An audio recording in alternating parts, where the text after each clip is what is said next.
Hi guys, welcome back to our channel. ఈరోజు video ఏంటిదంటే నేనైతే పాలకోవా చేద్దాం అనుకుంటున్నా.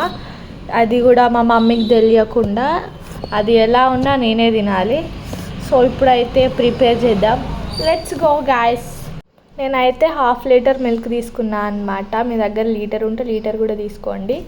ఇప్పుడైతే ఒక బౌల్ తీసుకొని మిల్క్ ఆ బౌల్లోకి షిఫ్ట్ చేయండి గైస్. ఇలా కొంచెం వెడల్పు ఉన్నది అయితేనే బెటర్. మనం పాలు మరిగించుకోవాలన్నమాట. కలుపుతూనే ఉండాలి స్పూన్ తోటి. మీరు ఒక్క నిమిషం వదిలేసిన పాలు అడుగంటిపోతాయి అన్నమాట. లెట్స్ మరియాలి గైస్. నేనైతే ఇక్కడ 1/2 లెమన్ పిండుకుంటున్నాను. ఎందుకంటే నేను 1/2 లీటర్ తీసుకున్నాను కాబట్టి 1/2 లీటర్ పిండుకుంటున్నాను. లీటర్ ఉంటే ఫుల్ పిండుకోండి మీరు. ఇప్పుడు లెమన్ని పాలలోకి పోసుకోండి. ఇలా విరిగిపోతాయి అన్నమాట పాలు. ఇలా విరిగిపోయాక మీకు రుచికి సరిపడా చక్కెర అన్ను నెయ్యి అయితే వేసుకోవాలి గైస్. అలా రౌండ్గా కలుపుకోవాలి. ఇలా వచ్చేదాకా కలుపుకోవాలన్నమాట.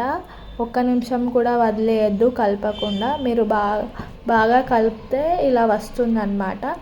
ఇలా వాటర్ అన్నీ ఇలికిపోయి పొడి పొడి వస్తుంది అన్నమాట. ఇదైతే మనకు రెడీ అయింది.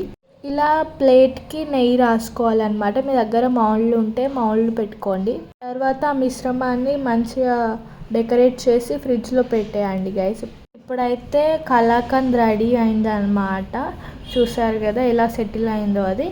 ఇప్పుడైతే మనం టేస్ట్ చేద్దాం. స్మెల్ అయితే చాలా బాగుంది గైస్. ఇక్కడ నేనైతే నైఫ్తో కట్ చేస్తున్నాను అనమాట. అది కట్ చేస్తేనే ఎంత సాటిస్ఫాక్షన్ వచ్చిందో గైస్ నాకైతే. ఇక్కడ నేనైతే టేస్ట్ చేస్తున్నాను అనమాట గైస్. ఎంత బాగుందో గైస్, నాకైతే చాలా నచ్చింది. మీరు కూడా ట్రై చేసి ఎలా ఉందో కామెంట్ చేయండి. Bye guys.